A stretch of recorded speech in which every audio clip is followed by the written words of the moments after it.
হে everyone, কেমন আছো তোমরা সবাই? আমি তো ভীষণ ভালো আছি। আর আজকে দিনটা ছিল বৃষ্টির ওয়েদার, ভীষণ বৃষ্টি হচ্ছে সকাল থেকে। তারপর এটা হচ্ছে সন্ধ্যাবেলার ভিডিও। তো চলে এলাম একটু চা করতে। বিবেক যেহেতু ঘরে আছে বললো একটু চা করো। আর এই পকোড়িগুলো হচ্ছে আমার শাশুড়ি মা ভাজলো। তো বৃষ্টির দিনে চা আর পকোড়ি তো জাস্ট জমে গেল পুরো। তো এই দেখো আমি চা নিয়ে যাচ্ছি হচ্ছে বিবেকের কাছে। ও বসেছিল ঘরে, বৃষ্টির ওয়েদার বেরোবে কীভাবে বলো? তো ঢাকা নিয়েই ও বসে আছে, ঠান্ডা ঠান্ডা ওয়েদার। তারপর এই যে ও চা খাচ্ছে, আমিও একসঙ্গে মানে দুজনে মিলে বসে আর কি চা পকোড়ি খাচ্ছিলাম আর একটুখানি গল্প করছিলাম। তো এই গল্প করতে করতে দুজনে মিলে চা খাওয়াও শেষ করলাম। চা খাওয়া শেষ করে কাপ টাপ নামিয়ে চলে গেলাম সন্ধ্যার রান্নার প্রিপারেশান করতে। তো এখানে হচ্ছে আটা মাখছিলাম রুটি করব বলে। এ দেখো আটা মাখছি, মানে আমাদের না রুটিটা রোজ হয় না। তো তার মাঝে এই দেখো কাবলি চানা আর আলুও সিদ্ধ হয়ে গেছে। আর এই পনিরটা, এটা আমি পনির বলবো কিনা জানি না, ছানাটাই হয়তো।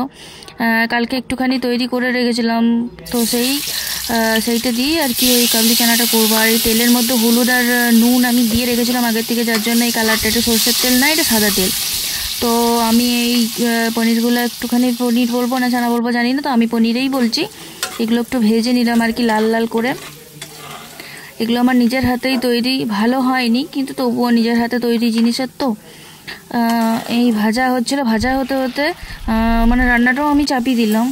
আর ওদিকে আমার জাকিবাবু বলে গেছে যে ওর খিদা পেয়েছে বলে, কিন্তু আমি ওকে একটু অপেক্ষা করাচ্ছি।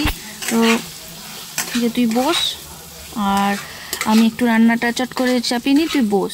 তো দেখো আমার কথাটিও শুনেছি, কি শুধু বসে বসে হাই তুলছে, দেখতে পেয়েছে? দেখো ও খিদা পেয়েছে অ্যাকচুয়ালি, কিন্তু হাই তুলছে। আমি বললাম একটু বস।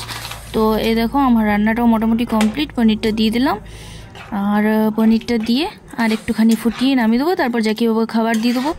তারপর চলে এলাম হচ্ছে রুটি করতে। এই দেখো আমি রুটি বেলি করি সবই ঠিকই, কিন্তু ঠিকঠাক ফুলে না আমার, জানি না কেন। চেষ্টা করি অনেকবার রুটিগুলো ফুলানোর, কিন্তু সমস্ত রুটি সব দিন ফুলে না। যদিও আজকে আবার রুটি মাখাটা আমার ঠিক হয়নি। তো দেখো এই দেখো আমি অনেক ফুলানোর চেষ্টা করি, কিন্তু ফুলে না। আর আটাটা মানে রুটিটা শক্ত শক্ত হয়ে যায়, আমি জানি না কেন।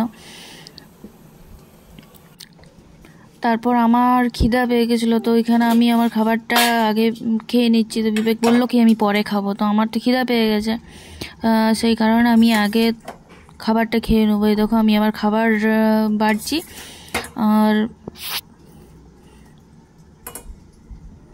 2 পিস রুটি নিয়েছি, তরকারি নিয়েছি আর এই পেঁয়াজ।